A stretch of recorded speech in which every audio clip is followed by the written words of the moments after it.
नमस्कार भाई सभी को, कैसे हैं आप सब लोग। उम्मीद करती हूँ कि सब एकदम बहुत अच्छे होंगे।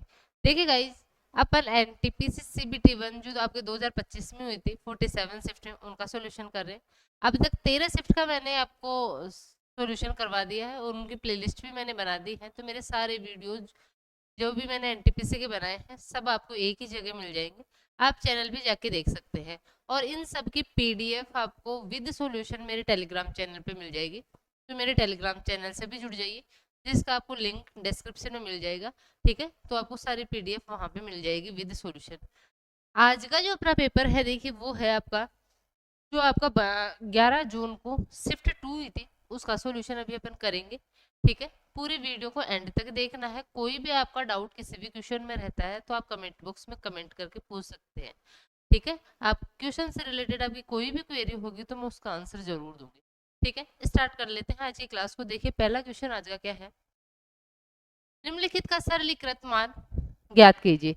भैया आपको इसको सिंप्लीफाई करना है। ठीक है, सिंप्लीफाई करना है। तो देखिए सबसे पहले अपन को क्या करना है, अपन को पता है कि सबसे पहले कोष्टक सोल्व होता है। कोष्टक जो होता है, छोटा वाला कोष्टक, उसको सबसे पहले सोल्व करते हैं। मतलब इस वाली वैल्यू को सबसे पहले सोल्व करेंगे। तो देखिए भाई, ऑफ का मतलब तो का होता है, मतलब इसको इंटू करना है। 9 में 9 का भाग दोगे 1 आ जाएगा। मतलब यहाँ से तो आपका 9/8 आ रहा है। अब ये क्या बन गया आपका, 34 तो बाहर है ही, भाग ये है। अब देखो ये भाग बाहर है। ठीक है, तो ये है आपका 4 × 9/8। तो देखिए पहले आप क्या करोगे, इस ब्रैकेट को सोल्व करोगे। ठीक है, तो सबसे पहले अपन इसको सोल्व करेंगे। तो देखिए कितना आ जाएगा अपना, 4 से काटो 2 बार, 9/2 हो जाएगा। मतलब 34 में आपको भाग देना है किसका, 9/2 का। और मैंने आपको बता रखा है कि जब भी आपका जो भाग होता है, भाग का जो चिन्ह लगता है, डिवीजन का जो चिन्ह लगता है, उसके बाद में यदि कोई आपके पास फ्रैक्शन हो तो आप भाग को क्या कर दो, इनटू बना दो। भाग को क्या कर दो आप, इनटू बना दो। बट जो फ्रैक्शन है उसको भी उल्टा कर दो। मतलब यहाँ पे भाग था, इनटू कर दिया, लेकिन 9/2 को क्या करो, 2/9 कर दो। 9/2 को क्या करोगे, 2/9 करोगे। अब इसको सोल्व कर लो। देखिए करेंगे इसको सोल्व, 34×2 = 68, 68/9 इसका आंसर आ जाएगा। ठीक है, तो इजी क्वेश्चन है। क्वेश्चन नंबर वो कौन सा ऑप्शन, ऑप्शन ए अपना एकदम सही हो जाएगा।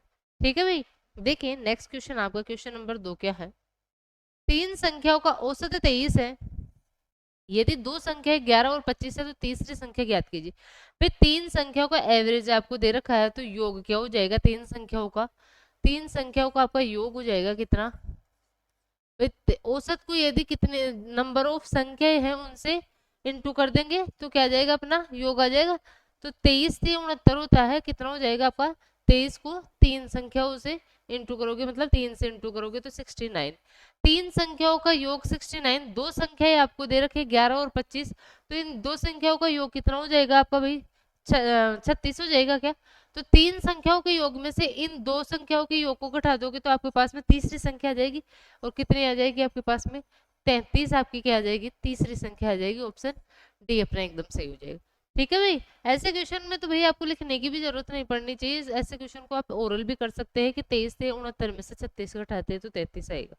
ठीक है, देखिए नेक्स्ट क्वेश्चन आपका, क्वेश्चन नंबर 3 क्या है। दिया गया है कि 146 की पावर 0.93 बराबर x है, और 146 की पावर 0.22 बराबर y दे रखा है, और x की पावर z बराबर है y की पावर 7। तो z का मान लगभग कितना होगा। देखिए भाई कैसे करोगे इस क्वेश्चन को, आपको x की वैल्यू दे रखी है, आपको y की वैल्यू दे रखी है, तो आप x और y की वैल्यू पुट कर दो यहाँ पे, z की वैल्यू अपने पास में आ जाएगी। तो देखिए x को क्या लिखोगे, x को लिखेंगे 146 की पावर 0.93, और इसकी भी पावर क्या दे रखी है, z दे रखी है। ठीक है, बराबर y को क्या लिखेंगे, 146 की पावर 0.22, और इसकी पावर अपन को क्या दे रखी है, 7 दे रखी है। ठीक है भाई, जब पावर आपके ऐसे होती है तो क्या होती है, इंटू हो जाती है। तो देखिए क्या बन जाएगा, ये अपने पास में 146 की पावर 0.93 जेड बराबर हो जाएगा 146 की पावर, इन दोनों को इंटू करते हैं तो देखिए क्या आ जाएगा, 7×9 = 14, 14 और 1 = 15, 1.54 आ जाएगा। ठीक है, बेस समान होता है और इक्वल में होता है तो क्या होता है, पावर भी आपकी क्या हो जाती है, इक्वल हो जाती है। ठीक है, तो 0.93 Z किसके बराबर हो जाएगा, 1.54 के इक्वल हो जाएगा। ठीक है, अब भाई देखिए कटेगा तो नहीं, शायद कटेगा नहीं, कटेगा नहीं है ना, तो आपको क्या करना है, 1.54 में देखो पॉइंट से तो पॉइंट हट जाएगा आपका ना, पॉइंट से तो पॉइंट के बाद में इधर भी 2 डिजिट है, पॉइंट के बाद में इधर भी 2 डिजिट है, तो आपको देना है 154 में 93 का भाग देंगे। तो देखिए 93 को 2 से इंटू करते हैं तो 186, मतलब 2 बार तो नहीं, एक बार ही जाएगा। और एक बार देखिए अपन ऑप्शन में जब देखते हैं तो एक ही ऑप्शन है, एक से स्टार्ट होने वाला अपना 1.66 ऑप्शन ए। ठीक है, और कोई भी ऑप्शन में 1 पॉइंट कहीं पे भी नहीं आ रहा, भाई एक बार ही तो जाएगा ना 154 में आपका भाग, तो एक बार जाएगा तो कहाँ पे आपका ऑप्शन ए अपना एकदम सही हो जाएगा। ठीक है, तो पूरा सोल्व करने की जरूरत नहीं है, इसको इतना देखना है भाई एक बार जा रहा है तो ऑप्शन ए अपना आ जाएगा। देखिए नेक्स्ट क्वेश्चन, आपका क्वेश्चन नंबर 4 क्या है, दो धनात्मक संख्याओं के बीच अंतर दे रखा है 2858, और जब बड़ी संख्या को छोटी संख्या से विभाजित किया जाता है तो भागफल 5 और शेषफल 178 होता है। दी गई संख्या, दो संख्याओं में से बड़ी संख्या और 3828 का एचसीएफ कितना होगा। देखिए भाई इसने बोला है दो धनात्मक संख्या है, मैं ए और बी मान लूं, मैंने मान लिया ए बड़ी संख्या और बी छोटी संख्या, तो ए माइनस बी का जो डिफरेंस दे रखा है आपको वो दे रखा है 2858। ठीक है, इसके बाद में बोला है जब बड़ी संख्या को छोटी संख्या से विभाजित किया जा रहा है, मतलब बड़ी संख्या क्या हो जाएगी, बड़ी संख्या में भाग दिया जा रहा है छोटी संख्या का, मतलब मैं आपको एक होता है आपका देखो भाज्य, भाज्य क्या होता है जिसमें भाग दिया जा रहा है, भाजक जिससे भाग दिया जा रहा है, और भागफल और आपका क्या आ जाता है शेषफल। तो इन चारों में आपका क्या रिलेशन होता है, जो भाज्य होता है आपका वो बराबर होता है भाजक इनटू भागफल प्लस शेषफल के, ये होता है अपन नंबर सिस्टम में पढ़ते हैं।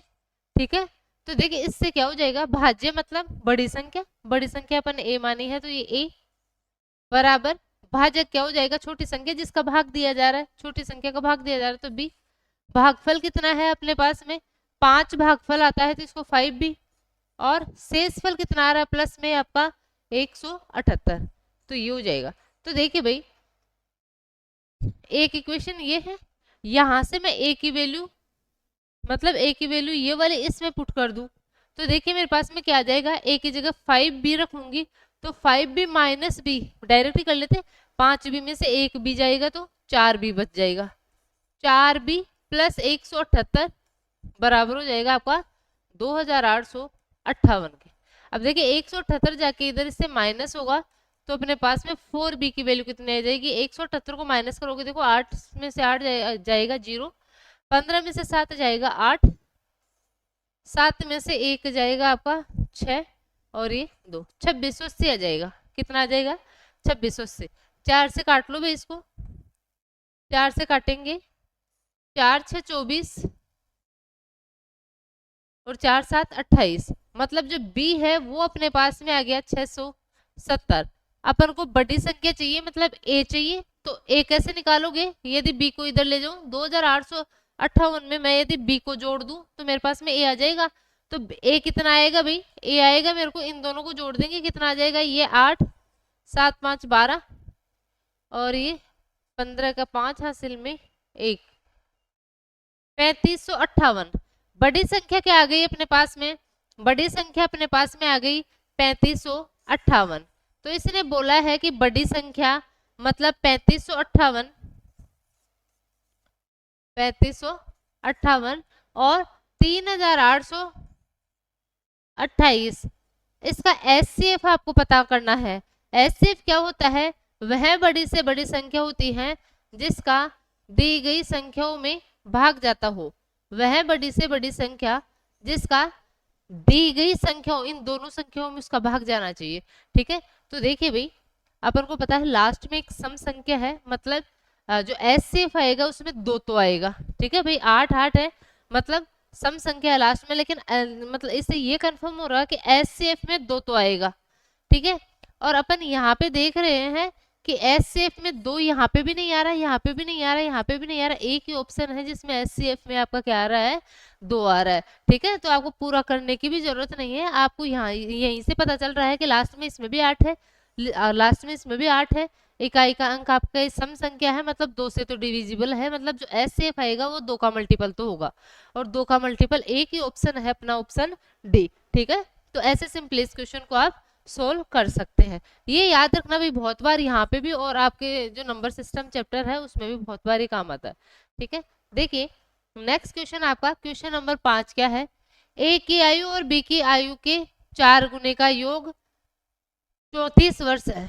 जब ए की आयु के 3 गुने को बी की आयु के 7 गुने में जोड़ा जाता है तो परिणाम 97 वर्ष होता है। ए और बी की आयु का योग ज्ञात कीजिए।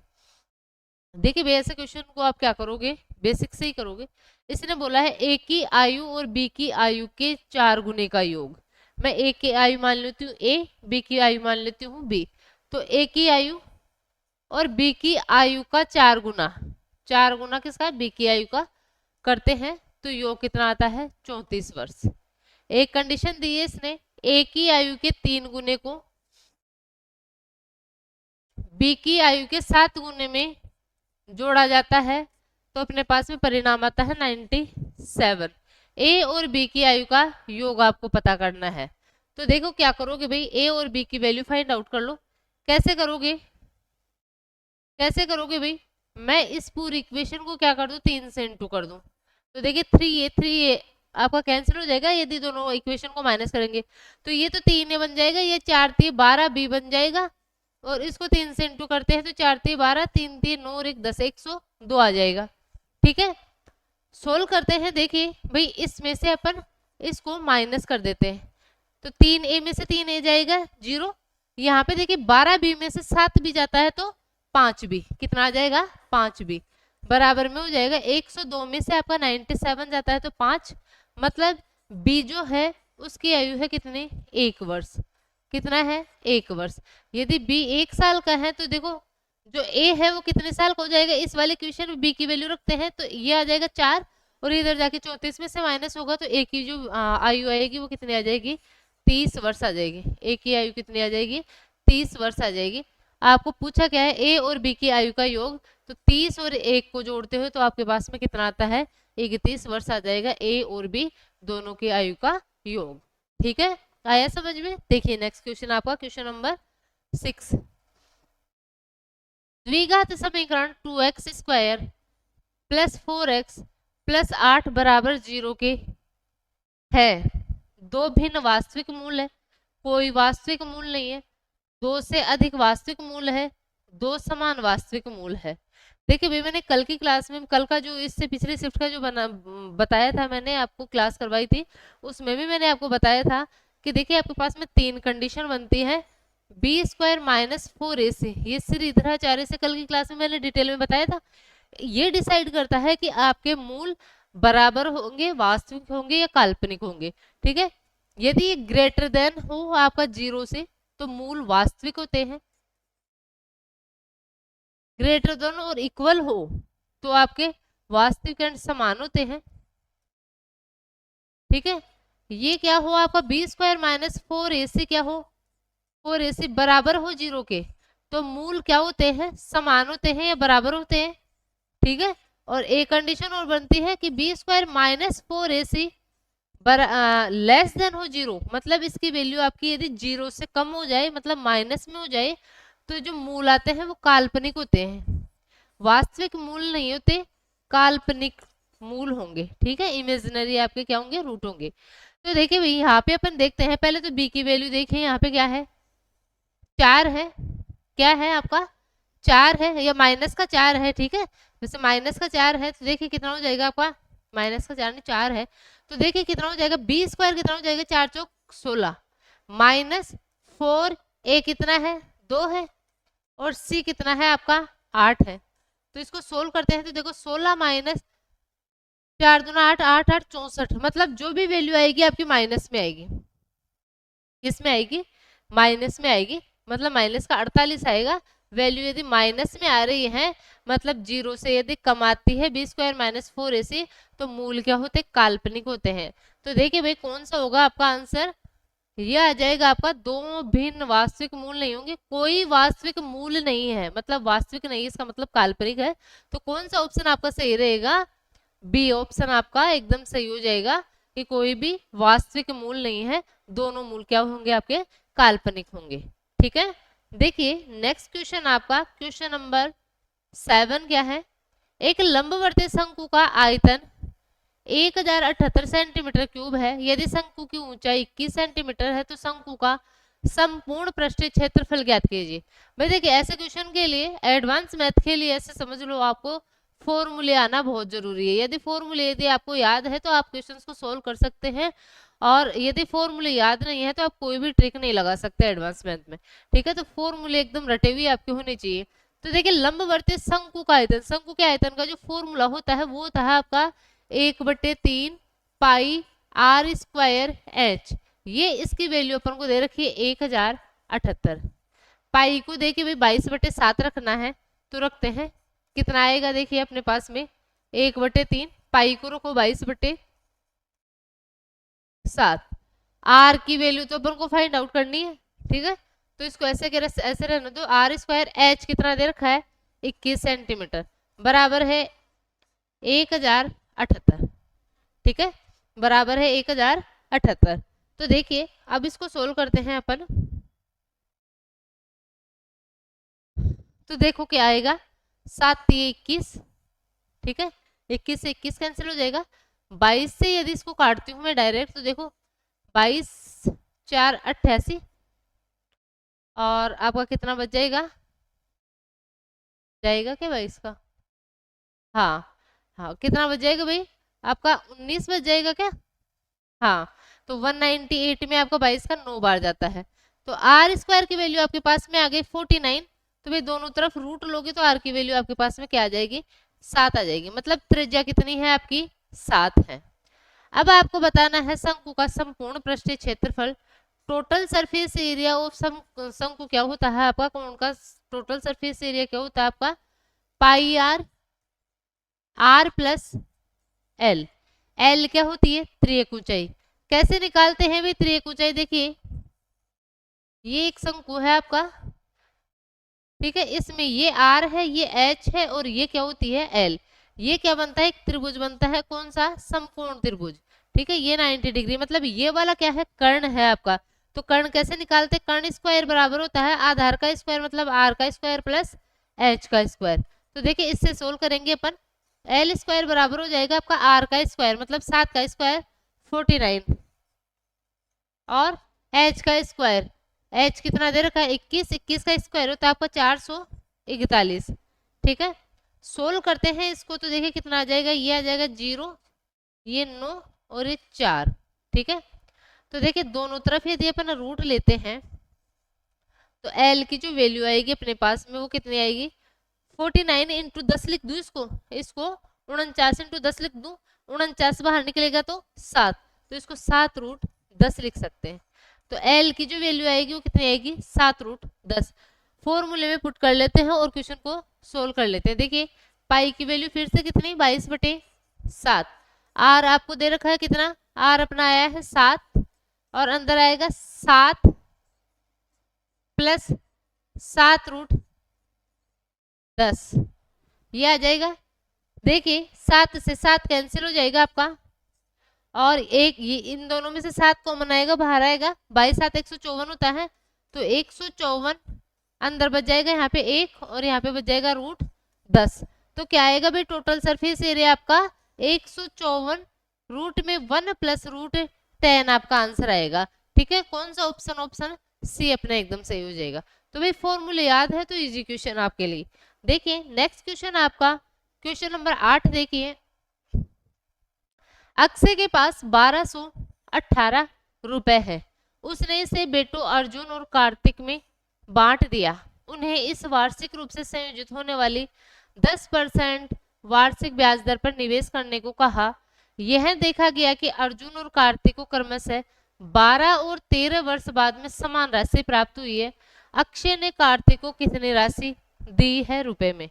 भाई देखिए, अक्षय ने 1218 रुपए अपने दो बेटों में बांटा है, ठीक है, और उनको बोला है कि इनको ब्याज पे दो, कितने परसेंट दर से, 10% पर मतलब ईयर, ठीक है, एक साल में 10% दर पर ब्याज में देने के लिए बोला, ठीक है। तो उन्होंने देखा कि 12 वर्ष जो कौन है, अर्जुन, अर्जुन को 12 वर्ष बाद में, और जो कार्तिक है उसको 13 वर्ष बाद में जो राशि मिली है, जो धन राशि मिली है, जो मिश्र धन मिला है, वो समान है। तो देखो भाई कैसे करोगे इस क्वेश्चन को आप इजीली, इसका एक बेसिक से ही आप बहुत इजीली सोल्व कर सकते हैं, बहुत जल्दी। कैसे, देखिए भाई, इसने बोला है कि अक्षय ने कार्तिक को, इसने कार्तिक की पूछी है, तो आप क्या मान लो, मैंने मान लिया कार्तिक को कितनी राशि दी है, एक्स राशि दी है। तो भाई अक्षय को कितनी देगा, 1218 माइनस एक्स। भाई 1218 में से यदि कार्तिक को x दे दी तो अक्षय को 1218 माइनस एक्स देगा, ठीक है। मिश्रधन का फॉर्मूला क्या होता है अपना चक्रवर्ती ब्याज में, मूलधन इंटू 1 प्लस दर बटे 100 की पावर मतलब समय होता है, ठीक है। तो देखिए कार्तिक का जो मूलधन है, भाई दोनों का मिश्रधन समान है ना, तो कार्तिक का मिश्रधन कितना होगा, x इंटू 1 प्लस आर बटे 100, मतलब 110 बटे 100 को मैं 11 बटे 10 लिख लूं, क्या लिख लूं, 11 बटे 10, और इसकी पावर कितनी है भाई, कार्तिक का कितने वर्ष बाद में, 13 वर्ष बाद में, कार्तिक का 13 वर्ष का मिश्रधन, और जो अक्षय है उसकी राशि है, मतलब मूलधन है 1218 माइनस एक्स, और इसमें भी इसकी भी दर तो उतनी है ना, लेकिन इसका समय कितना है, 12 वर्ष है, ठीक है। दोनों के मिश्रधन को समान कर दिया मैंने, ठीक है। अब इसको सोल्व कर लो, बस आपका हो गया क्वेश्चन।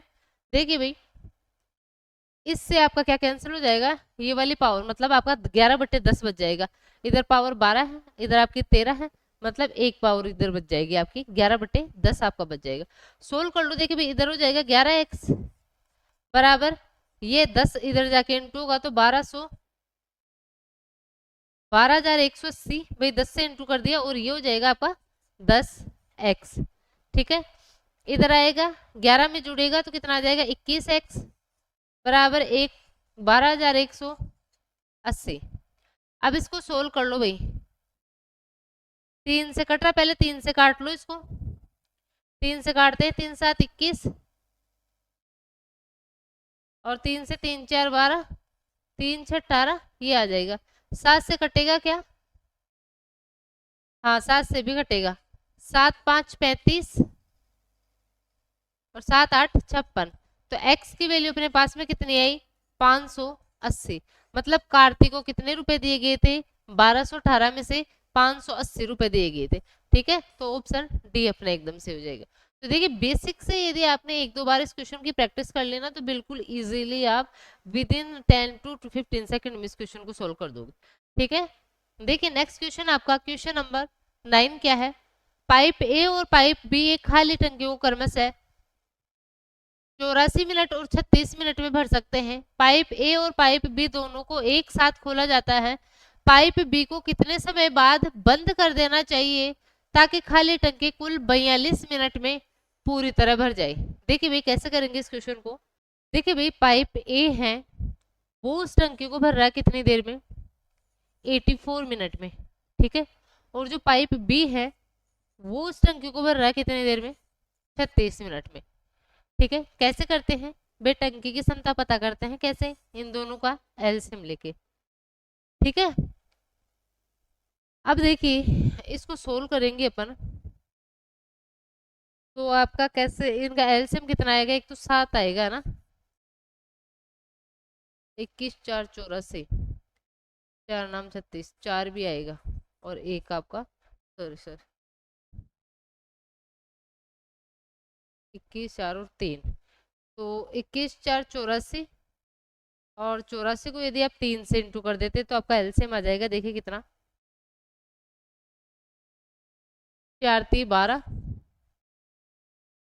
8 3 24, और एक 25, कितना आएगा आपका एलसीएम, 252 आ जाएगा, ठीक है। 252 में यदि आप 84 का भाग देते हैं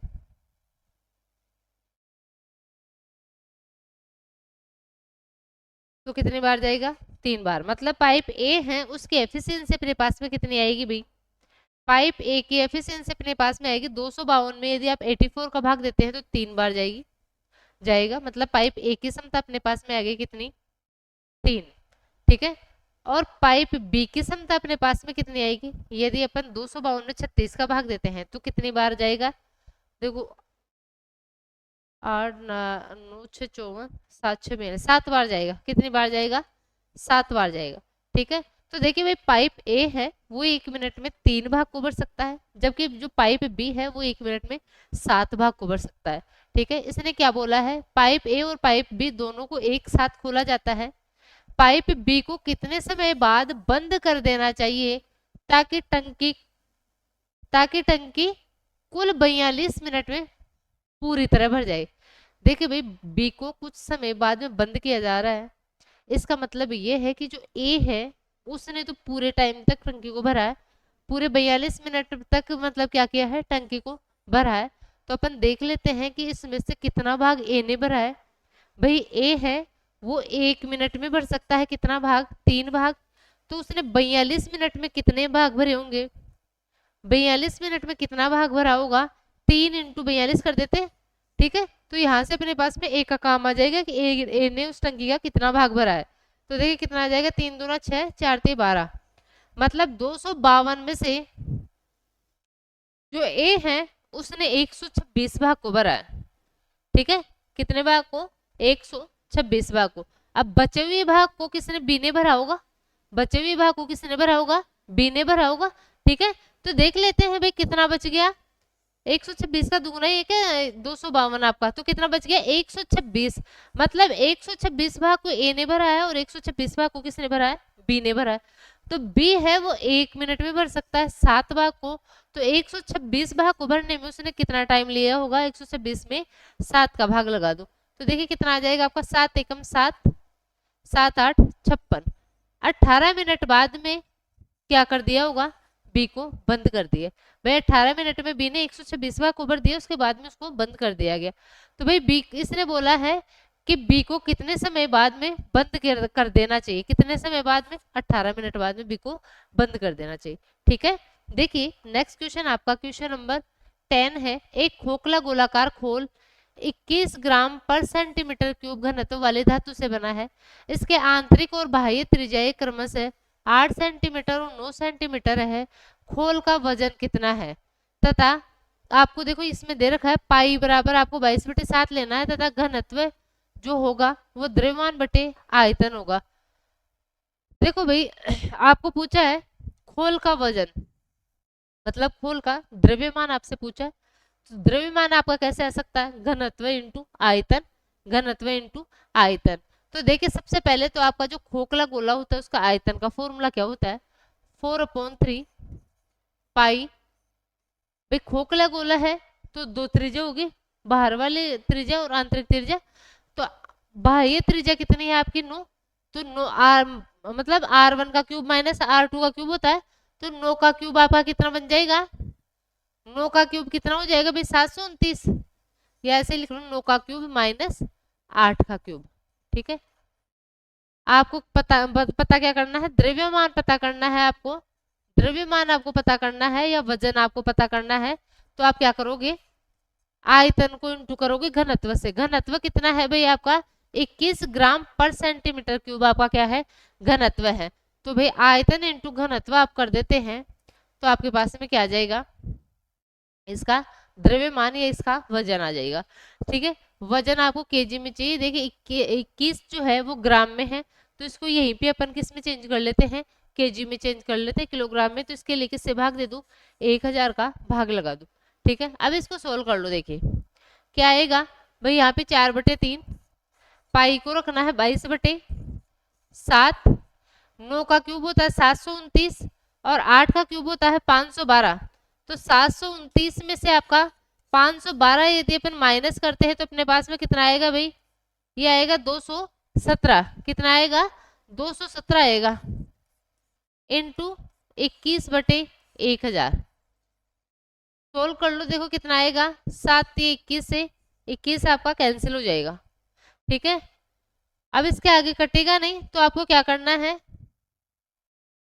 भाई, यूनिट डिजिट से भी यहाँ से भी आप देखो देख सकते हो, लेकिन इस पॉइंट के बाद में 3 डिजिट आएगी, मतलब आंसर इन दोनों में से होगा। तो आप यूनिट डिजिट से तो नहीं, इसको वैसे ही करो। देखो कैसे सोल्व करोगे भी, इसमें 11 है, तो आप देखो 4 दूना 8 को पहले 217 से इंटू कर लो, फिर 11 से मल्टीप्लाई कर लो इसको। या फिर आप ऐसे भी कर सकते हो कि इन दोनों में भाई 11 का मल्टीपल है ना, तो आप 11 का मल्टीपल ढूंढ लो इन दोनों में, ठीक है। तो देखिए 11 का मल्टीपल यदि अपन ढूंढते हैं तो देखिए 1 प्लस 6 7, और ये कितना हो जाएगा 9 9 18, 18 में से 7 जाता है तो आपका 11 आता है क्या, मतलब ये तो 11 का मल्टीपल है। अब इसको और चेक कर लेते हैं, देखिए 1 7, ये तो कितना हो गया 7, और 9 6 15, 15 में से यदि 7 जाता है तो 8, मतलब 8 आपका 11 का मल्टीपल नहीं है। तो आपका कौन सा ऑप्शन, ऑप्शन बी आपका एकदम सही होगा। एग्जाम में करोगे तो ऐसे कर लोगे भाई, यहाँ पे 11 का मल्टीपल है, आप ऑप्शन में ढूंढ लो कि 11 का मल्टीपल कौन सा, और ये दोनों ऑप्शन ही होंगे। क्यों, क्योंकि आपको देखो भाई 1000 का भाग लगाना है, इसका मतलब क्या करना है आपको, पॉइंट के बाद में 3 डिजिट होनी चाहिए, तो पॉइंट के बाद में 3 डिजिट आपकी इन दो ऑप्शन में है, ठीक है। तो ऐसे भी आप कर सकते हो। यदि आप वैसे आप सोल्व करना चाहते हो तो देखिए एक बार करके देख लेते हैं। 4 दूना 8, 8 7 56, 5 8 एक 8 और 5 13, 8 दूना 16 और 1 17, ठीक है। इसको इंटू करो आप 11 से, कितना आ जाएगा 6, 6 3 9, और आपका 7 3 10, ठीक है। 8 और 1 9, और ये आ जाएगा आपका 1, 19.0996 आपका क्या आ जाएगा, आंसर आ जाएगा। तो ऐसे भी आप इसको क्वेश्चन को कर सकते हैं, ठीक है। देखिए नेक्स्ट क्वेश्चन आपका क्वेश्चन नंबर 11 क्या है, 7 विषय में अनवर के अंकों का औसत 75 है, विज्ञान को छोड़कर 6 विषयों में उसका औसत 70 है, तो विज्ञान में उसे कितने अंक मिले। तो 7 विषय का एवरेज आपको दे रखा है 75, तो आप इसको सिंपली कर लो कि 7 विषय का योग कितना हो जाएगा। आप इसको 7 से यदि इंटू करते हैं, 7 5 35, 3 7 7 49, 3 52, 7 विषय में उसके टोटल अंक आए हैं 525। विज्ञान को छोड़कर जो अन्य 6 विषय हैं उनमें उसका एवरेज है 70, तो उन 6 विषयों का जो टोटल योग आएगा वो कितना हो जाएगा, 6 7 42, मतलब 420। तो भाई आप माइनस करोगे तो आपके पास में विज्ञान के क्या आ जाएंगे, मार्क्स आ जाएंगे। तो देखिए विज्ञान का कितना आ जाएगा आपके पास में, विज्ञान के अंक आएंगे 501, 105 आएंगे, ठीक है। तो ऐसे आप सिंपली इस क्वेश्चन को सोल्व कर लोगे, इनमें कोई आपको ट्रिक व्रिक नहीं लगाने, ठीक है। देखिए क्वेश्चन नंबर 12, देखिए अपने सामान्य चाल की 5/7 चाल से चलने पर मनीष अपने कार्यालय 20 मिनट की देरी से पहुंचता है। अपने घर और कार्यालय के बीच की दूरी तय करने में उसे सामान्यतः कितना समय लगता है। देखिए भाई इसने बोला है कि जो मनीष है वो अपनी सामान्य चाल, मतलब नॉर्मली वो जिस चाल से चलता है उसकी यदि 5/7 चाल से चल ले, ठीक है, तो 20 मिनट की देरी से पहुंचता है। भाई देखिए मैं मान लूं कि उसकी सामान्य चाल कितनी है 7, इस 7 का 5/7 से यदि वो चल लेता है, ठीक है। भाई सामान्य चाल की 5/7 चाल से, तो 7 यदि उसकी सामान्य चाल है, सामान्य और वर्तमान, वर्तमान मैं मान लूं कि माना उसके नॉर्मल जो चाल है, सामान्य जो चाल है वो 7 है, तो भाई वर्तमान में वो किस चाल से चल रहा है, सामान्य चाल के 5/7, 5/7 मतलब 5 से, वर्तमान में वो किस चाल से चल रहा है, 5 चाल से चल रहा है, ठीक है। ये क्या आ गया, स्पीड का रेशियो आ गया, ठीक है। तो देखिए भाई इसने बोला है घर और कार्यालय के बीच की दूरी, तो देखिए घर और कार्यालय के बीच की दूरी जो है वो डिस्टेंस जाने में और आने में सेम ही होगी, डिस्टेंस सेम होती है। तो देखिए जो चाल और टाइम होते हैं वो एक दूसरे के इनवर्सली प्रोपोर्शनल होते हैं, मतलब यदि आपको स्पीड का रेशियो दे रखा है तो टाइम का रेशियो इसका जस्ट उल्टा हो जाएगा। ये आपको टाइम का रेशियो दे रखा है तो स्पीड का रेशियो इसका उसका जस्ट उल्टा हो जाएगा। तो देखिए यहाँ पे यदि स्पीड का रेशियो ये है तो भाई चाल का रेशियो क्या हो जाएगा, वो स्पीड का रेशियो ये है, तो टाइम का रेशियो क्या हो जाएगा आपका, समय का रेशियो आएगा 5/5:7, इसका जस्ट उल्टा, ये 7:5 है तो टाइम क्या हो जाएगा 5:7 हो जाएगा। अब इसने बोला है कि वो इस चाल से चलता है तो 20 मिनट की देरी से पहुंचता है, कितने मिनट की देरी से, 20 मिनट की। अब देखिए यहाँ पे समझना कि पहले यदि वो 5 मिनट, एग्जाम्पल के लिए पहले 5 मिनट में चल रहा, मतलब पहुंच रहा था, तो चाल कम होने से अब उसको 7 मिनट लगने लगे, मतलब टाइम ज्यादा लगने लगे। तो अब भाई यहाँ पे अनुपातों में वो कितनी देरी से पहुंच रहा है, 2 मिनट 2 की देरी से पहुंच रहा है। अनुपातों में कितने का अंतर है, 2 का। तो 20 आपकी वैल्यू जाएगी किसकी, 2 की। और इसने पूछा है कि सामान्य तो वो कितना समय लेता है, सामान्य समय वो कितना लेता है, सामान्य समय कितना हो जाएगा 5। तो इंटू कर दो 5 से, कितना आ जाएगा भाई, आपका आ जाएगा 50। 50 मिनट में क्या करता है वो, सामान्यतः पहुंचता है। ठीक है, ऑप्शन कौन सा सही हो जाएगा, ऑप्शन सी अपना एकदम सही हो जाएगा। ठीक है भाई, देखिए नेक्स्ट क्वेश्चन आपका क्वेश्चन नंबर 13 क्या है, 29 और बी का तथ्य अनुपाती सी है। यदि बी पहली 3 समप्राकृत संख्याओं का योगफल है तो सी का मान, तो सी का मान यहाँ पे आएगा, तो सी का मान ज्ञात कीजिए। देखिए भाई इसने क्या बोला है, 29 और बी का तृतीय अनुपाती क्या है, सी है। ठीक है, और बी क्या है, पहले 3 प्राकृत संख्याओं का योगफल है। तो सबसे पहले अपन बी निकाल लेते हैं। बी क्या हो जाएगा, पहले 3 समप्राकृत संख्याओं का योगफल। तो पहले 3 समप्राकृत संख्याएं कौन सी हो जाएंगी, 2, 4 और 6। इनका योगफल कितना हो जाएगा, 6, 4, 10 और 2 12। कितना हो जाएगा 12, मतलब बी आपको दे रखा है 12। और ये क्या है, 29 और 12 सी का तृतीय अनुपाती है। तृतीय अनुपाती कैसे निकालते हैं भाई, बी स्क्वायर बटे ए, तृतीय अनुपाती ऐसे निकालते हैं। तो यहाँ पे देखो आप ए इसको मानोगे और बी इसको मानोगे। ठीक है, तो सी कैसे आएगा भाई, बी स्क्वायर, बी स्क्वायर मतलब इस बी का स्क्वायर कितना हो जाएगा 144 बटे में ए कितना है 29। तो ये आ जाएगा आपका कितना, सी आ जाएगा। आगे भी सोल्व करने के लिए बोल रहा है। ठीक है, 29 5 145 होता है, मतलब 5 से थोड़ा सा कम आएगा, मतलब 4.97 आपका आंसर हो जाएगा। ठीक है, देखिए नेक्स्ट क्वेश्चन आपका क्वेश्चन नंबर देखिए कौन सा है, 14 क्या है, 80% की छूट देने के बाद एक ओवन का मूल्य रुपए 5180 है। यदि कोई छूट नहीं दी जाती तो दुकानदार को 48% का लाभ होता। ओवन का क्रय मूल्य ज्ञात कीजिए। भाई क्या बोला है इसने, 80% की छूट देने के बाद में ओवन का मूल्य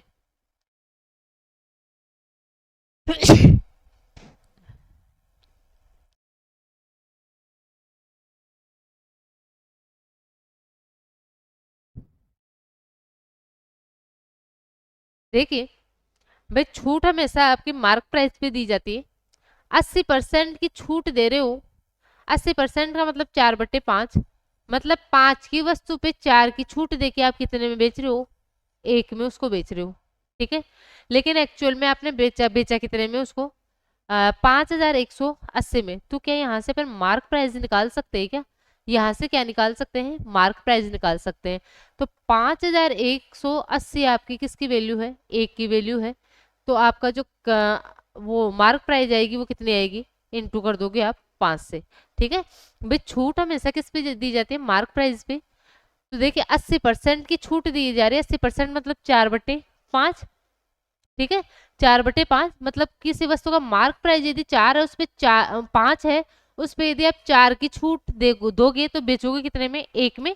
ठीक है, तो यदि 5180 आपकी 1 की वैल्यू है, तो आपका जो मार्क प्राइस आएगी वो कितनी आ जाएगी, इंटू कर दो इससे, इसको 5 से। अब इसने बोला है यदि कोई छूट नहीं दी जाती। देखो किसी वस्तु पे यदि आप कोई भी छूट नहीं मतलब कोई भी छूट नहीं देते, तो जो उसकी एमआरपी है, जो उसका अंकित मूल्य है, क्या वही उसका विक्रय मूल्य बन जाएगा क्या। भाई आप कहीं पे गए, शर्ट पे लिखा हुआ है 500, आपको कोई डिस्काउंट नहीं मिल रहा, तो आप 500 में लेके आओगे उसको। मतलब यदि कोई छूट नहीं दी जाती तो अंकित मूल्य ही आपका क्या होता है, सेलिंग प्राइस बन जाता है, विक्रय मूल्य होता है। ठीक है, तो यहाँ पे कोई छूट नहीं दी जाती है, तो दुकानदार को 48% का लाभ होता है। 48% का लाभ होता है, मतलब यदि वस्तु का क्रय मूल्य 100 है तो 48% का लाभ होगा, तो उसको 148 में क्या करेगा, वो बेचेगा। लेकिन देखिए कोई छूट नहीं दी जा रही, तो इस मार्क प्राइस पे बेचेगा वो। तो क्या ये आपकी 148 की वैल्यू जाएगी क्या, ये किसकी वैल्यू जाएगी, 148 की। और आपका जो क्रय मूल्य है वो आपने क्या माना है, 100 माना है, तो इसको क्या कर दो, 100 से मल्टीप्लाई कर दो। ठीक है, ऐसे देखो आपको इतने से कैलकुलेशन करनी है और ये आपका क्वेश्चन सोल्व हो जाएगा। ठीक है भाई। तो देखिए सोल्व करते हैं इस क्वेश्चन को। सबसे पहले आप इसको काट लो 4 से, 4 3 12, 4 7 28। इसको 4 से काटते हो, 4 नाम 36, 4 5 20, ये आ जाएगा। ठीक है, अब 37 का भाग जाता है क्या आपका, देखिए भाई लास्ट में आपका आएगा 2 जीरो, क्योंकि ये अब आपके तो कटेगा नहीं, ये इसमें पूरा पूरा भाग जाएगा 37 का ना, तो लास्ट में 2 जीरो आने हैं। और आप ऑप्शन पे यदि देख रहे हो, ऑप्शन को देख रहे हो, तो लास्ट में 2 जीरो आपके पास एक ही ऑप्शन में हो, ऑप्शन ए में। तो आपका देखो क्वेश्चन तो यहीं से सोल्व हो जाता है, इकाई अंक से ही आपका सोल्व हो जाएगा भाई, लास्ट में जीरो आएगा तो जीरो आपका एक ही ऑप्शन में आ रहा है। ठीक है, जब भी एग्जाम दोगे तो ऐसे ही क्वेश्चन को सोल्व करोगे। या फिर अपन देखिए यहाँ पे पूरा करके देखते हैं कितना, 1295 में यदि आप 37 का भाग देते हैं, 37 111 होता है, 37 111, कितना बच गया भाई, 29 में से आपका कितना जाए, 11 जाए तो 18 बच जाएगा, 18 बच जाएगा। और 37 का 5 गुना आपका कितना होता है,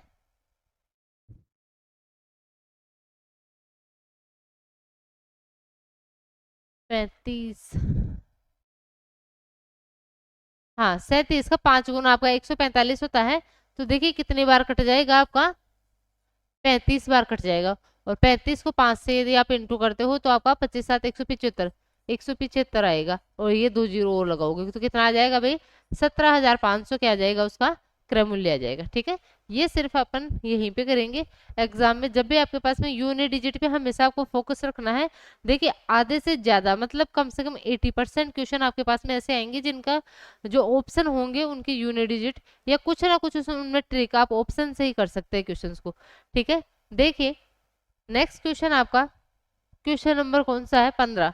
दो क्रमागत धनात्मक पूर्णांकों का गुणनफल 960 है।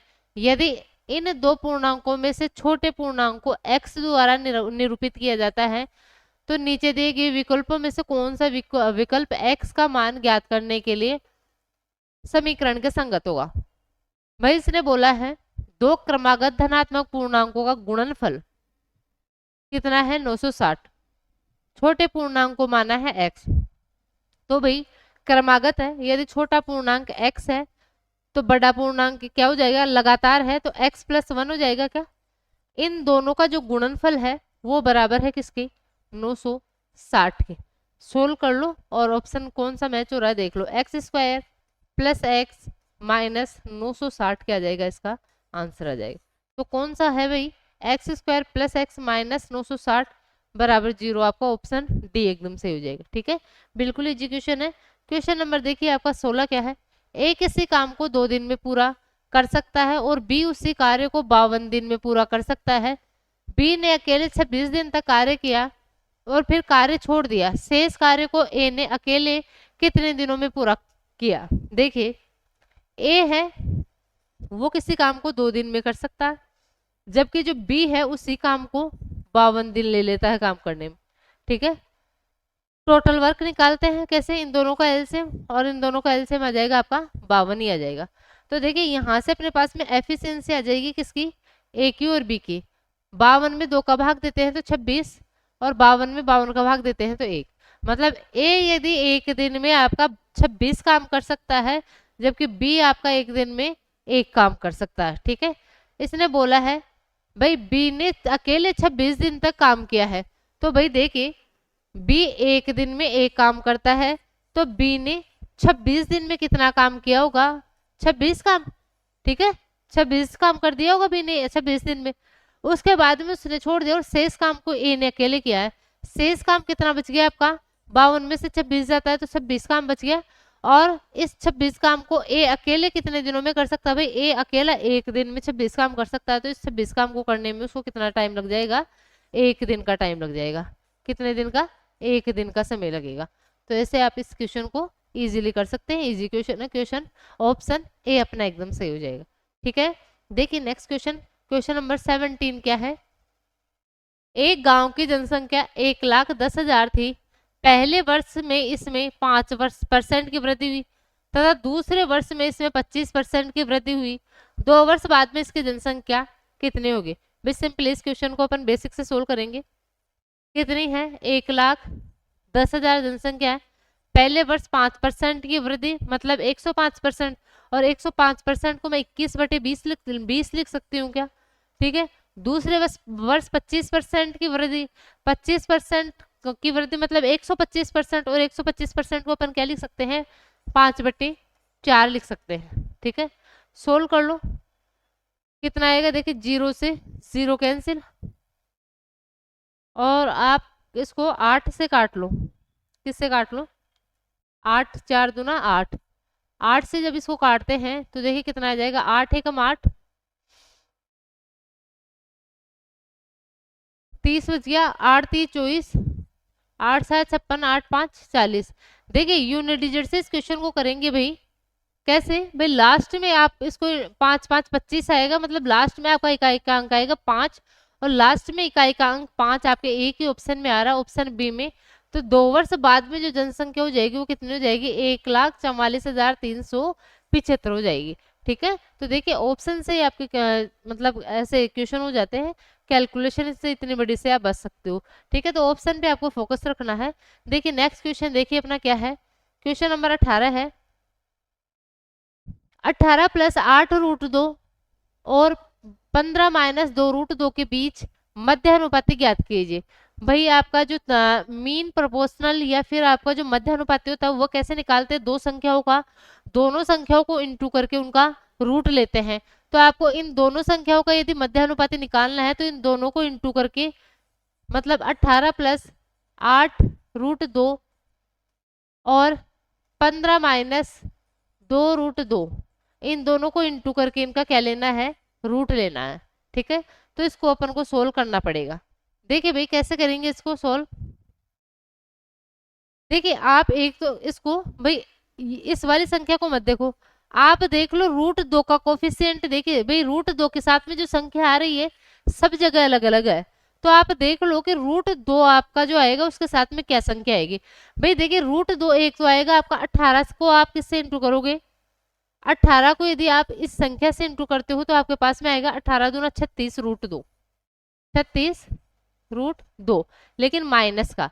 और यदि आप इस संख्या को इससे इंटू करते हैं तो भी आपके पास में रूट में आएगा 15 8 120, 120 √2 प्लस का आएगा 120 √2, ये इसे आएगा √2 तो आपका, तो आप बस इसको माइनस कर लो। 120 में से यदि आपका 36 जाता है तो कितना आएगा आपका 84, कितना आएगा 84 √2, और 84 √2 आपका कौन से ऑप्शन में आ रहा है, ऑप्शन सी में आ रहा है, ठीक है। तो जब भी एग्जाम में करो तो ये ऐसी चीजों को थोड़ा सा दिमाग में रखा करो। भाई यदि आपका √2 के साथ में सारी संख्याएं आपकी अलग अलग है तो आप √2 के साथ की संख्या ही देख लोगे क्या आएगी, ठीक है, उसी को इंटू कर लो। आप इसको पूरे को इंटू कर रहे हो, पहले 18 को 15 से कर रहे हो, फिर 18 को -2 √2 से कर रहे हो, फिर 8 √2 को 15 से कर रहे हो, फिर इसको इससे कर रहे हो, फिर आपस में जोड़ रहे हो, घटा रहे हो, लास्ट में भी आपका यही आएगा, ठीक है। और ये सारे रूट में है देखिए, ठीक है। तो ऑप्शन सी अपना एकदम सही हो जाएगा। देखिए नेक्स्ट क्वेश्चन आपका क्वेश्चन नंबर 19 क्या है, निम्नलिखित आंकड़ों का बहुलक ज्ञात कीजिए। भाई आपको इतनी सारी संख्याएं दे रखी है और आपको बताना है कि इसमें इनका बहुलक क्या होगा। बहुलक क्या होता है, जो संख्या सबसे ज्यादा बार आई है। तो जब भी आपके पास में इतनी सारी संख्याएं हो तो देखिए आपको भाई इतनी सारी संख्याओं को थोड़ी देखना है, आपको तो इन चारों संख्याओं में से देखना है कि आपका जो बहुलक होगा वो इन चारों संख्याओं में ही होगा, तो आप इन चारों में ही देख लो, ठीक है। ऑप्शन से ही कर लो इस क्वेश्चन को कि जो ऑप्शन में 4 संख्याएं हैं वो कितनी बार आई हैं, जो सबसे ज्यादा बार आई होगी वही आपका बहुलक हो जाएगा। तो सबसे पहले अपन चेक करते हैं किसको, 74 को। 74 देखिए आपका 1 2 3 और 4 बार आया है आपका 74। 89 आपका 1 2 2 बार आया है, तो दो, ये तो 89 तो नहीं हो सकता। 77 देखिए भाई 1 इधर नहीं है, ये भी 2 बार ही आए तो ये भी नहीं हो सकता। और 86 और देख लो 1 86 86 तो आपका एक ही बार आया है, तो सबसे ज्यादा बार आपका 74 आया है, और ये क्या हो जाएगा आपका बहुलक हो जाएगा 74, ठीक है। इजी क्वेश्चन है। देखिए क्वेश्चन नंबर आपका 20 क्या है, क्वेश्चन 20 है, एक दुकानदार किसी वस्तु का मूल्य ₹5,960 अंकित करता है। यदि 9% की छूट देने के बाद भी क्रय मूल्य पर 30% का लाभ होता है तो क्रय मूल्य ज्ञात कीजिए। देखिए कैसे करेंगे भाई इस क्वेश्चन को। देखिए भाई मैंने आपको बता रखा है, जब भी आपको क्रय मूल्य, अंकित मूल्य, छूट और एक आपका लाभ इन चारों में से कोई भी तीन देके आपको चौथा ही वेरिएबल की वैल्यू आपसे पूछ रहा है, ठीक है, तो इसके लिए मैंने आपको सीधे सीधे एक फॉर्मूला रटवा रखा है कि क्रय मूल्य और अंकित मूल्य का जो अनुपात होता है वो बराबर होता है 100 माइनस छूट डिस्काउंट बटे 100 प्लस लाभ प्रॉफिट।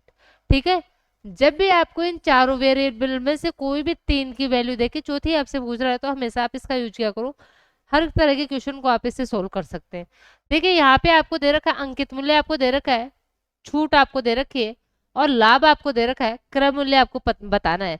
तो देखिए भाई क्रय मूल्य आप कैसे निकाल सकते हैं भाई, अंकित मूल्य में इधर लेके जाऊं, ठीक है, तो देखिए आपको दे रखा है छूट 9%, तो 100 में से 9 को माइनस करोगे तो कितना आ जाएगा 91, कितना आएगा 91 बटे में 100 प्लस पी, मतलब 100 प्लस लाभ आपका है कितना 30%, तो 100 प्लस 130 कितना हो जाएगा 130 और इंटू ये मार्क प्राइस से इंटू हो जाएगा, मतलब इधर आके तो मार्क प्राइस आपको दे रखा है 5,960।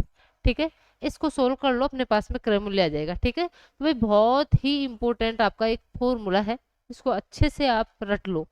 देखिए काट लेते हैं, काटते हैं इसको, देखिए किससे कटेगा 0 से 0, 13 7 91 होता है तो ये 7 बार कट जाएगा, 7 6 42, लास्ट में आएगा 2, 7 नाम 63 और 2 कितना आता है आपका 65, 7 6 42, 2 हासिल में 4, 7 नाम 63 और 4 अच्छा 67, हासिल में 6 जाएगा। तो देखिए 7 2 आपका कौन से ऑप्शन में, ऑप्शन बी में कितना आंसर आएगा इसका 4,172 रुपए क्या हो जाएगा उसका क्रय मूल्य हो जाएगा। तो इजीली इस क्वेश्चन को कर सकते हैं, अच्छे से याद रखना है आपको इसको, इस फॉर्मूले को। देखिए क्वेश्चन नंबर 21 क्या है आपका, एक पेड़ के आधार से 15 मीटर दूर एक बिंदु से उस पेड़ के शीर्ष का उन्नयन कोण 45 डिग्री है, पेड़ की ऊंचाई क्या है। देखिए भाई इसने क्या बोला है, एक पेड़ है, मैंने मान लिया ये पेड़ है, इसका ये आधार है, इससे 15 मीटर की दूरी पर, ये 15 मीटर की दूरी होगी, एक बिंदु से उस पेड़ के शीर्ष का जो उन्नयन कोण है, मतलब ये वाला जो कोण है वो है 45 डिग्री। आपको बताना है क्या, पेड़ की ऊंचाई, पेड़ की ऊंचाई मतलब ये वाली ऊंचाई आपको फाइंड आउट करनी है। तो भाई देखिए ये 45 है तो ये भी 45 हो जाएगा। ठीक है भाई, ये तो 90 है, समकोण है, और मैंने आपको सीधा सीधा बता रखा है जब भी आपका क्या हो, मतलब कोण 45 45 और 90 आपको दिया हुआ हो तो इनके संगत जो भुजाएं होती है उनका अनुपात 1:1:√2 होता है। ठीक है, तो 45 के सामने यदि आपकी भुजा 1 है, मतलब 1 की वैल्यू 15 है, तो ये भी आपकी 1 ही हो जाएगी ना, ये 1 और ये √2। तो देखिए 1 की वैल्यू कितनी है 15 है, तो 1 की वैल्यू तो अपन को चाहिए ना, तो 45 के सामने फिर से आपका क्या आ जाएगा 15, मतलब जो पेड़ है उसकी ऊंचाई भी कितनी आ जाएगी 15 मीटर आ जाएगी। ठीक है, इजीली आप कर सकते हो इसको। देखिए पेड़ की ऊंचाई पूछी है ना, हाँ तो पेड़ की ऊंचाई आपकी कितनी आ जाएगी 15 आ जाएगी। देखिए नेक्स्ट क्वेश्चन आपका क्वेश्चन नंबर 22 है, निम्नलिखित में से कौन सी संख्या 6 और 31 दोनों से विभाज्य है। देखिए भाई सबसे पहले अपन 6 का चेक करेंगे, और 6 में भी आपका देखिए 2 और 3 होता है, तो 2 का तो भाई लास्ट की संख्या आपकी क्या होनी चाहिए सम होनी चाहिए, और चारों ऑप्शन में जो लास्ट वाली संख्या है वो आपकी सम संख्या है। अब अपन 3 का नियम लगाते हैं कि कौन कौन से आपके ऑप्शन 3 से डिविजिबल है। तो देखिए क्या हो जाएगा 8 8 16, 16 5 21 और 2 23, 23 में 3 का भाग नहीं जाता, मतलब ये आपका 6 से डिविजिबल नहीं है। यहाँ पे अपन देखिए 9 आपका 3 से कटता है, 6 आपका 3 से कटता है, 4 और 1 5, 5 आपका 3 से कटता है क्या, नहीं कटता है, तो ऑप्शन बी भी आपका कैंसिल हो जाएगा, इसमें भी 6 का भाग नहीं जाएगा। ठीक है, ऑप्शन सी चेक करते हैं भाई 3 2 और 1 3, 2 में आपका 3 का भाग नहीं जाता, मतलब ये भी आपका 6 से डिविजिबल नहीं है, तो आपको ऑप्शन मिल गया ऑप्शन डी, इसको आपको चेक करने की जरूरत नहीं है। वैसे आप अभी करना चाहो तो देखिए 3 और 7 और 2 9 जाता है, इसमें 3 का भाग, तो ये आपके पास में एक ही ऑप्शन है। देखिए 31 का तो आपको चेक करने की जरूरत नहीं पड़ी। ठीक है, तो सबसे पहले आप देखो भाई इसके गुणनखंड करो, और जिसका आपको आता है डिविजिबिलिटी रूल आपको सारे पता होने चाहिए, जिसका आपको आता है भाई 3, 9, 2, 5 ये सब होते हैं ना, बहुत इजी होते हैं, सबसे पहले इनका चेक किया करो। ठीक है, देखिए नेक्स्ट क्वेश्चन, देखिए आपका क्वेश्चन नंबर 23 क्या है, निम्नलिखित में से कौन सा अनुपात सबसे बड़ा है। भाई देखिए रेशियो भाई कौन सा बड़ा है और कौन सा छोटा है, इसके मैंने आपको 2-3 नियम बता रखे हैं। ठीक है, मैंने देखो बता रखा है कि जब भी आपके पास में ये जो संख्या है वो छोटी आए, मतलब जिनका आपको पहाड़ा याद हो, ऐसी संख्या यदि आपको दे रखी है, तो उस केस में आप हमेशा मल्टीप्लिकेशन रूल जो आपका होता है वो काम में लिया करो। ठीक है, कभी कभी आपको ये वाली जो नीचे वाली संख्या होती है वो ऐसे दी होती है जिनका एलसीएम लेना बहुत ईजी होता है, तो उस केस में आप एलसीएम वाला मेथड यूज करोगे। लेकिन देखिए यहाँ पे यदि अपन क्रॉस मल्टीप्लाई करते हैं तो अपने पास में थोड़ा सा टाइम लग जाएगा। इससे अच्छा है कि देखो आपको मैंने एक नियम और बता रखा है कि किसी संख्या में आप जितनी बड़ी संख्या का भाग देते जाओगे वो संख्या उतनी ही छोटी होती जाएगी। ठीक है, एग्जाम्पल के लिए यदि एक में अपन 1 का भाग देते हैं तो 1 आता है, एक में यदि 2 का भाग देते हैं तो 0.5 आता है, एक में 3 का भाग देते हैं तो 33.33 आता है, एक में यदि 4 का भाग देते हैं तो वो कितना आता है, तो ये 0.33 आएगा ना, 33.33 नहीं 0.33 आएगा ये। ठीक है, 0.33 आएगा। ठीक है, एक में 4 का भाग देते हैं तो 0.25 आएगा। तो देखिए भाई यदि आप नीचे संख्या को बढ़ाते जा रहे हो, मतलब पहले यहाँ पे 1 का दिए, फिर 2 का भाग, फिर 3 का, फिर 4 का, तो इधर देखो कि आप जितनी बड़ी संख्या का भाग देते जा रहे हो आपकी संख्या उतनी ही छोटी होती जा रही है। ठीक है, भाई सबसे बड़ा आपका 1 है, फिर 0.5 आपका उससे छोटा, फिर उससे छोटा 0.33, फिर उससे छोटा 0.25। तो आप जितनी बड़ी संख्या का भाग देते हो वो संख्या उतनी ही क्या हो जाती है, आपकी छोटी हो जाती है। ठीक है, तो अपन इसी कंसेप्ट से इसको सोल्व करते हैं। मैंने आपको बताया था कि आप ऊपर वाली संख्या का इसमें भाग दो, मतलब आपका ऊपर तो 1 बन जाएगा।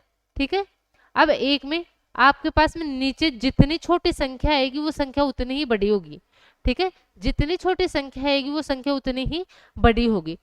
तो देखिए भाई आप तो ऐसे देख लिया करो थोड़ा सा, इस बड़ी वाली संख्या इधर तो अनुपात 1 बनाना है, इधर क्या कर लो इसमें इस संख्या का भाग दे लो, मतलब 59 में 26 का भाग दे लो, तो देखिए 26 दूना 52, मतलब 2 पॉइंट कुछ आएगा। ठीक है, 2 पॉइंट कुछ आएगा, मतलब यहाँ पे आएगा 1/2 पॉइंट समथिंग आएगा। ठीक है, ऐसे इसमें भाग देते हैं 32 दूना 64, और 3 बार तो नहीं जाएगा, इसमें भी 2 बार तो जाएगा, मतलब 1.2 के लगभग कुछ आएगा इससे भी। ठीक है, इसमें देखिए आपका यदि आप 51 में 33 का भाग देते हैं तो 33 दूना 66, 2 बार तो नहीं जाएगा, मतलब 1 पॉइंट कुछ आएगा यहाँ पे। ठीक है, और इसमें भी यदि आप देखते हैं तो 64 में यदि 37 का भाग देते हैं तो 37 दूना 68 होता है, मतलब यहाँ पे भी 1/1 पॉइंट कुछ आएगा। तो देखिए ये दो ऑप्शन तो अपने एलिमिनेट हो गए, क्योंकि यहाँ पे तो आप जितनी बड़ी भाई सबसे बड़ा अनुपात चाहिए ना अपन को, तो नीचे सबसे छोटी संख्या होनी चाहिए। ठीक है, तो यहाँ पे तो 2 है, मतलब इन दोनों से तो बड़ा है, तो इन दोनों को तो चेक मत करो, आप क्या कर लो इनमें थोड़ा सा आप क्या कर लो भाग दे लो। तो देखिए 51 में यदि अपन 33 का भाग देते हैं तो देखिए 3 से कट रहा, 17 3 51, और ये 11 बार आएगा, तो 11 एकम 11, 6 बच गया, 11 5 55। ठीक है, 1.5 आएगा। यहाँ पे 37 में यदि 64 का भाग देते हो तो 1 बार चला जाएगा, उसके बाद में देखिए 37 दूना 68, मतलब इसमें से 4 जाएंगे तो 33 बचेगा। ठीक है, 0 उतारेंगे, और अब 37 का भाग देते हैं तो देखिए आपका ये आएगा आपका कितना, 6 3 18, 7 6 42, 6 3 18, मतलब ये तो आपका 6 से भी ऊपर, मतलब 8 के लगभग आएगा, 8 या 9 के लगभग आएगा।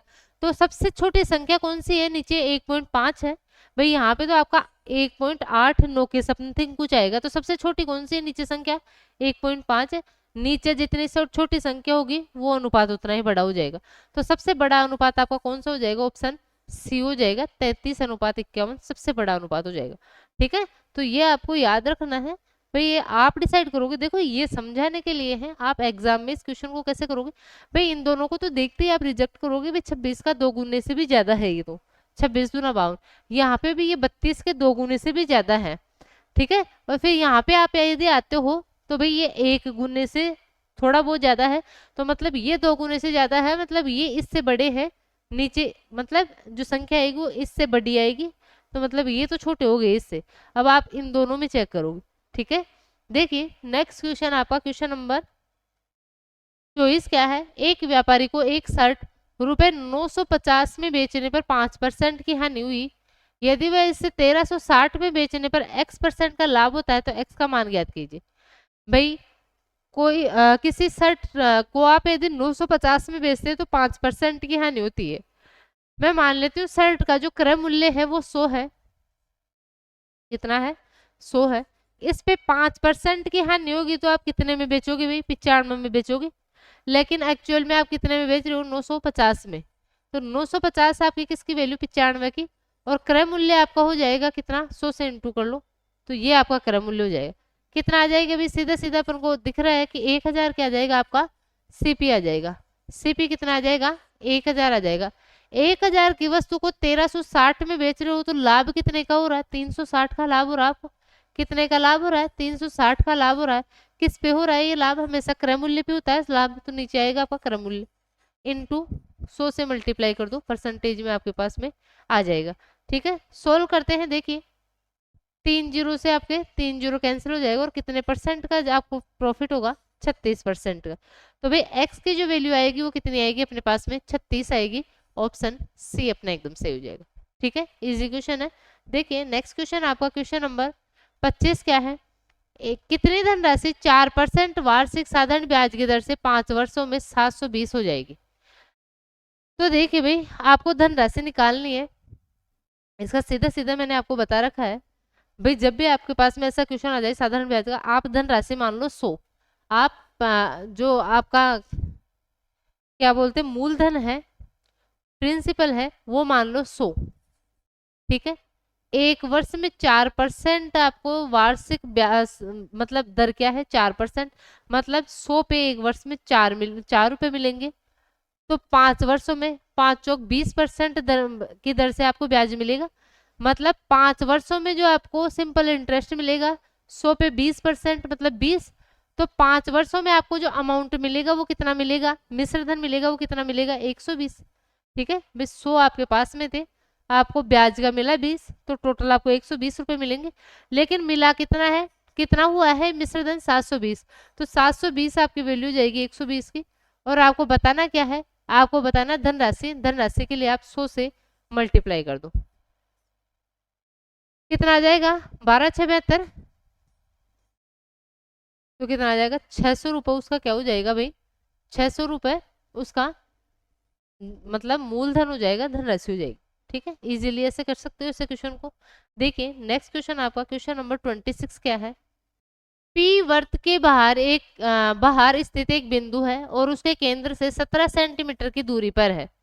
बिंदु पी से खींची गई एक छेदक रेखा वर्त को बिंदु ए और बी पर इस प्रकार काटती है कि पी ए बराबर 8 सेंटीमीटर और ए बी बराबर 7 सेंटीमीटर है।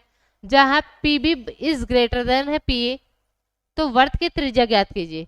देखिए भाई कैसे करेंगे इस क्वेश्चन को। इसने पहले क्या बोला है? एक वर्त के बाहर स्थित एक बिंदु है।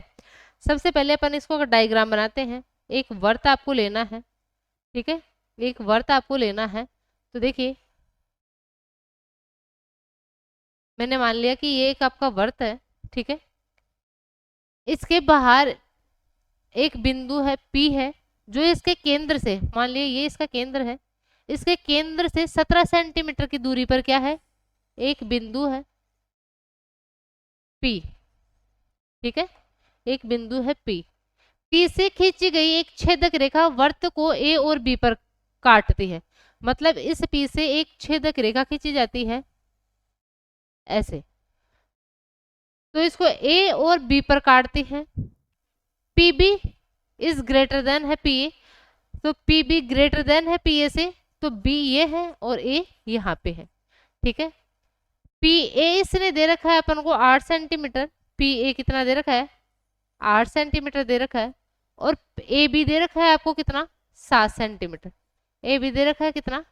7 सेंटीमीटर। आपको पूछा क्या है इसने?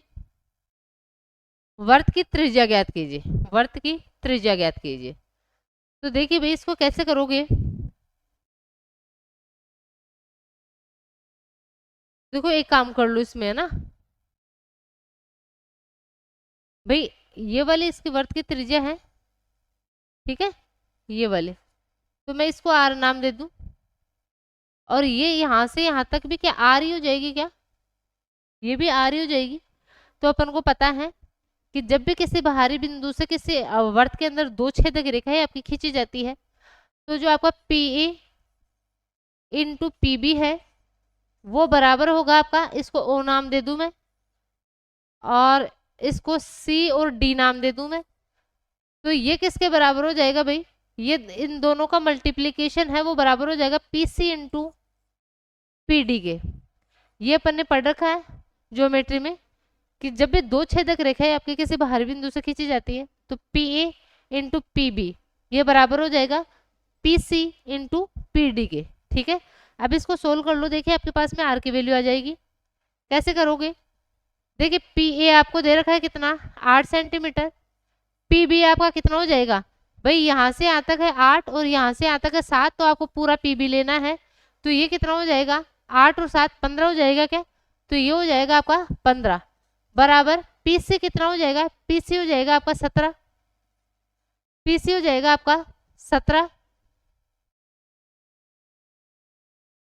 पी सी हो जाएगा आपका 17, और पी डी, पी डी ये कितना हो जाएगा भाई, ये हो जाएगा आपका देखो पी सी, हाँ सॉरी सॉरी, पी सी आपका 17 कैसे होगा, आपको तो यहाँ से यहाँ तक की लेंथ दे रखी है ना 17, तो पी सी होगा आपका 17 माइनस आर, यहाँ से यहाँ तक की लेंथ होगी आपकी 17 माइनस आर, तो ये 17 माइनस आर होगी, और ये कितने आ जाएगी पी डी, ये आ जाएगी देखो यहाँ से यहाँ तक की लेंथ तो 17 और इसमें आर और जोड़ दो तो 17 प्लस आर, 17 प्लस आर, ठीक है।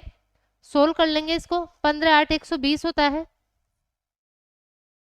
और इधर a minus B into A plus B क्या होता है, A square minus B square, मतलब 17 का स्क्वायर, और 17 का स्क्वायर कितना होता है आपका 289 माइनस आर स्क्वायर, माइनस क्या हो जाएगा आर स्क्वायर, तो देखिए आर स्क्वायर आपका इधर आ जाएगा तो प्लस का, और एक 289 में से यदि आप 120 को घटाते हैं तो देखिए आपके पास में कितना आएगा 169 आएगा, तो आर की वैल्यू आपके पास में कितनी आ जाएगी 13, त्रिज्या कितनी आ जाएगी भाई आपके पास में 13 आ जाएगी, ठीक है। 13 सेंटीमीटर आपका आंसर आएगा, ऑप्शन डी अपना एकदम सही हो जाएगा, ठीक है। तो अच्छे से याद रखना है, जब भी आपके पास में दो छेदक रेखाएं होती है तो आपको ये प्रॉपर्टी याद होनी चाहिए, ठीक है। देखिए नेक्स्ट क्वेश्चन आपका क्वेश्चन नंबर 27 क्या है, चतुर्भुज पी क्यू आर एस में कोण पी, कोण क्यू, कोण आर और कोण एस का क्रमिक अनुपात 2:8:3:7 है, पी क्यू आर एस किस प्रकार का चतुर्भुज है। देखिए भाई कैसे बनाओगे इस क्वेश्चन को, या तो एलिमिनेशन वाले मेथड से आप देखो, भाई वर्ग तो आपका हो ही नहीं सकता क्योंकि वर्ग में तो चारों आपके कोण होते हैं वो 90-90 डिग्री के होते, ठीक है। सम चतुर्भुज होता है, ठीक है, सम चतुर्भुज जो आपका होता है उसमें दो एडजस्ट जो आपके दो आपके निकटतम कोण होते हैं, मतलब ये वाला कोण और ये वाला कोण, इन दोनों का योग 180 होना चाहिए सम चतुर्भुज में, ठीक है। और इन दोनों का कोण आपका क्या, इन दोनों कोणों का योग 180 होना चाहिए, इन दोनों कोणों का योग 180 होना चाहिए, मतलब दो पास पास के जो आपके एडजेसेंट एंगल है उनका योग 180 होना चाहिए। तो यहाँ पे हो रहा है क्या आपका 180, देखिए पहले एक बार एंगल निकालो भाई, किसी भी चतुर्भुज के चारों कोणों का योग 180, तो आपका 180 किसकी वैल्यू है 8 2 10 20 की वैल्यू है, तो देखिए कोण पी आपका आ जाएगा कितना भाई आपका ये 2 नाम 18, ये आएगा ना 100 सॉरी, किसी भी चतुर्भुज के कोणों का योग 360 डिग्री होता है, कितना होता है 360 डिग्री होता है, तो देखिए 360 आपकी वैल्यू हो जाएगी किसकी 20 की, कितना हो जाएगा 18, पहला कोण आएगा 36 डिग्री, कोण पी कोण क्यू यह है आपका 36 डिग्री, ये है आपका कितना, कहाँ है भाई 18 8 144, ये आ जाएगा 144। कोण क्यू, कोण आर कितना हो जाएगा, 18 3 54, 54 डिग्री, और 18 7 126, ये आ जाएंगे चारों कोण। तो देखिए भाई, दो पास पास के एंगलों का योग आपका 180 आ रहा है क्या, इन दोनों का तो आ रहा है देखो 180, ठीक है, ये दोनों तो 180, लेकिन फिर ये 180 नहीं है, ठीक है, इन दोनों का योग 180 नहीं है। तो ये क्या होना चाहिए, पास पास के एंगलों का जो एंगल है उनका योग, दो एंगल का योग 180 होना चाहिए। यहाँ पे तो आपका 180 हो रहा है, लेकिन यहाँ पे आपका 180 नहीं हो रहा, इसका मतलब आपका समचतुर्भुज नहीं होगा ये, ठीक है। या आप देखो डायरेक्ट ही पता कर लो कि जो समलंब चतुर्भुज होता है आपका, जो समलंब चतुर्भुज होता है ऐसे बनता है, समलंब चतुर्भुज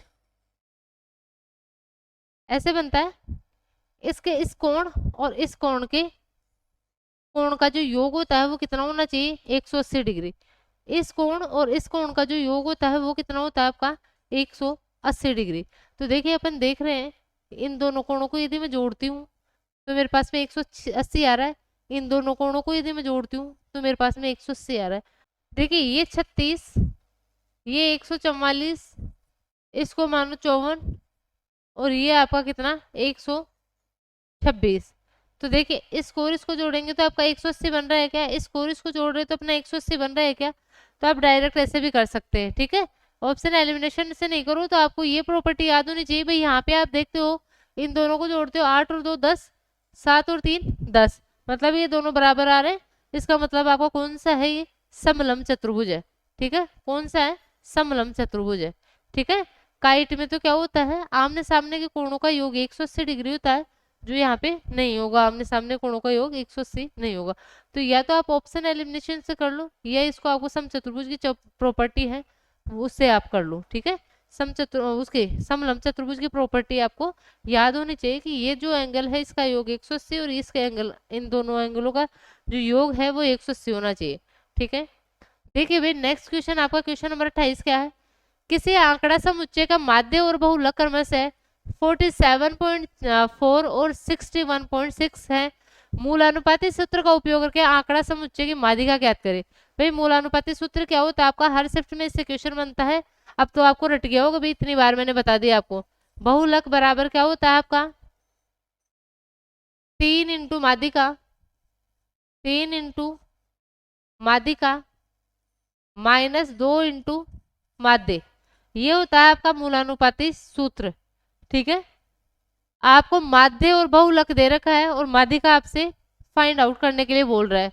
तो देखिए माध्य तो है 47.4 और बहुलक है 61.6, तो 61.6 ये माध्य इधर आ जाएगा, ठीक है, और प्लस का हो जाएगा, तो 2 इंटू माध्य, माध्य 47.4 है, इसको 2 से इंटू कर लो, यहीं पे कितना आ जाएगा, 4 दूना 8, 7 दूना 14 का 4, हासिल में एक चला जाएगा, 4 दूना 8 और 1 9, 94.8 आ जाएगा। और इधर क्या है आपका 3 इंटू माध्यिका को मैं m से डिनोट कर लेती हूँ, ठीक है।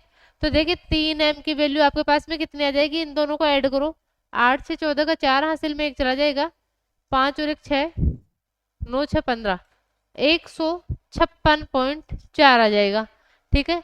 इसको यदि आप सोल्व करते हो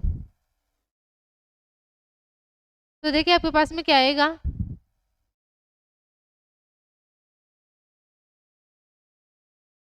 यही है ना, हाँ।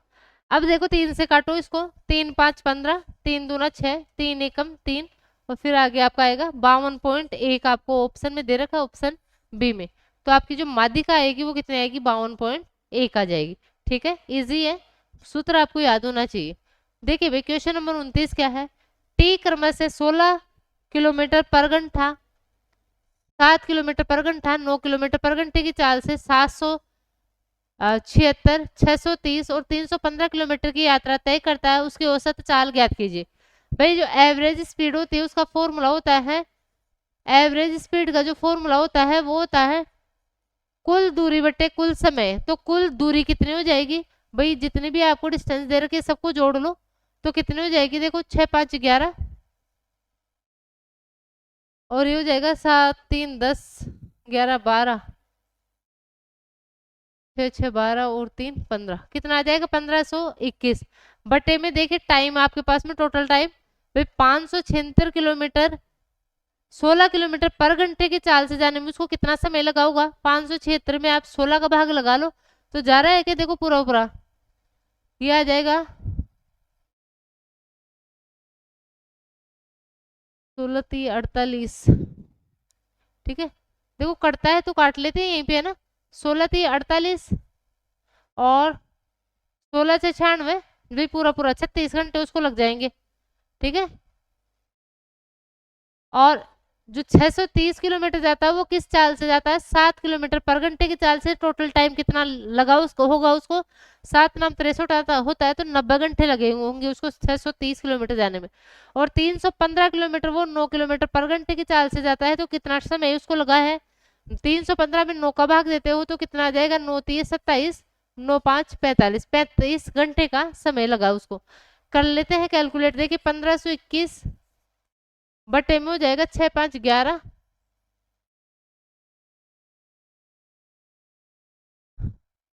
और ये हो जाएगा आपका 16, 161। ठीक है, 161 तो आपका कितना आएगा? 1521/161 आपका आंसर आएगा। तो भी देखो इसमें ऑप्शन में मेरे से शायद टाइपिंग मिस्टेक हुई है। ठीक है, इसमें टाइपिंग मिस्टेक मेरे को लग रहा है। 1521/161 आपका क्या आएगा? इसमें आंसर आएगा। एक बार मैं देख लेती हूँ ऑप्शन क्या क्या है इसमें आपके।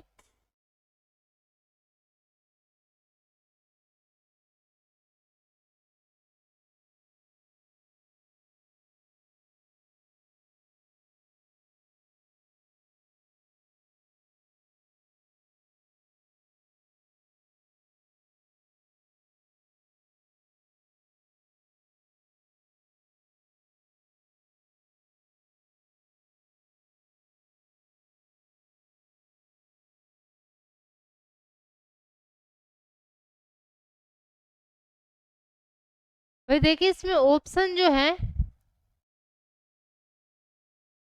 वो है आपका ऑप्शन ए है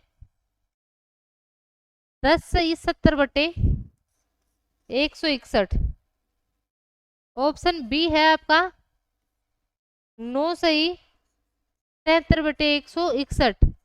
ऑप्शन सी है 10×78/161 और ऑप्शन डी है आपका 9×72/161। तो देखिए ये ऑप्शन है, ये सारे ऑप्शन आपके गलत है, सॉरी फॉर। ठीक है, तो देखिए भाई कर लेते हैं आपका कितना आंसर आएगा।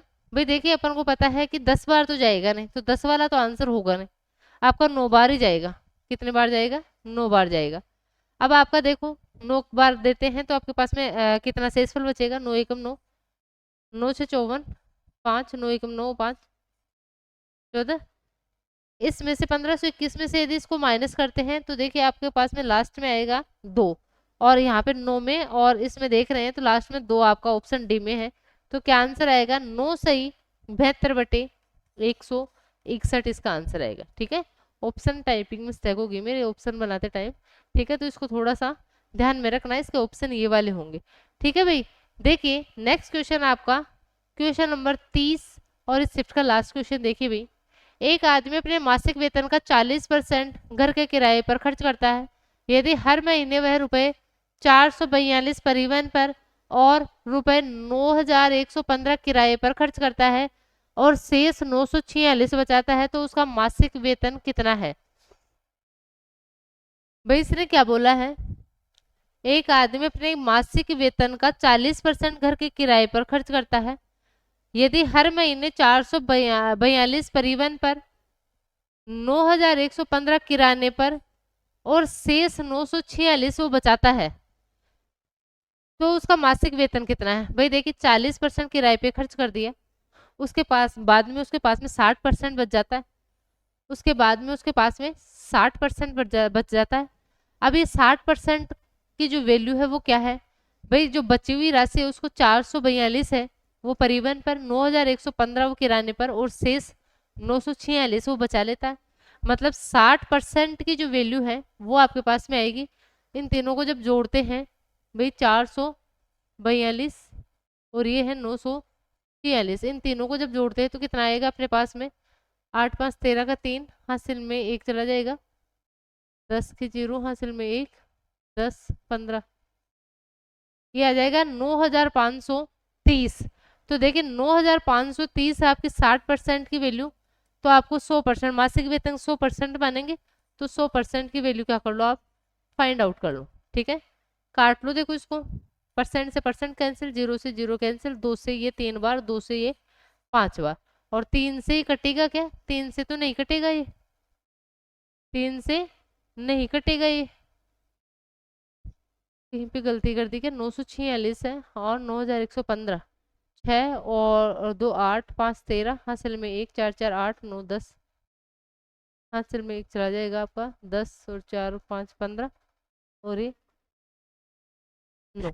सही है भी, देखो एक बार करते हैं इसको, 3 से काटेंगे या फिर इन दोनों को इंटू करके फिर 3 का भाग लगा देंगे, तो 5 3 15, 5 3 5 5 25, 2 9 5 45, 2 47। इसमें यदि 3 का भाग अपन देते हैं तो अपने पास में कितना आएगा? इसमें 3 का भाग देते हैं तो कितना आएगा? 3 एकम 3, 3 5 15। देखो भाई क्या गलती कर रहे हैं अपन, 442,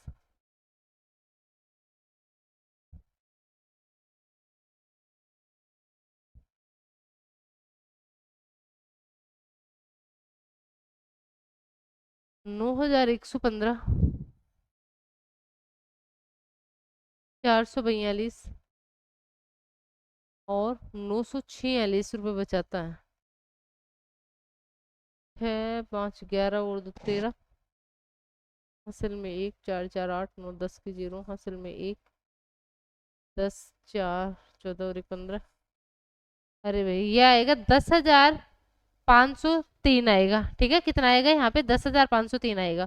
ठीक है, कैलकुलेशन में थोड़ा सा मतलब जो कैरी किया था उसको ऐड करना भूल गई मैं। ठीक है, तो देखिए दोबारा से करते हैं इसको, कितना आएगा? 10,503 आएगा। तो देखिए यहाँ पे तो ये कट गया था कितनी बार? 5 बार। 3 से अब कटेगा क्या ये? हाँ, अब 3 से कटेगा, देखो कितनी बार कटेगा, 3 3 हो, 3 5 15 और 3 एकम 3। ठीक है, सोल्व करते हैं तो 5 एकम 5, 5 5 25, 2 5 से 15 और 2 17, 17,505 रुपये उसका क्या हो जाएगा? मासिक वेतन हो जाएगा। ऑप्शन सी अपना एकदम सही हो जाएगा।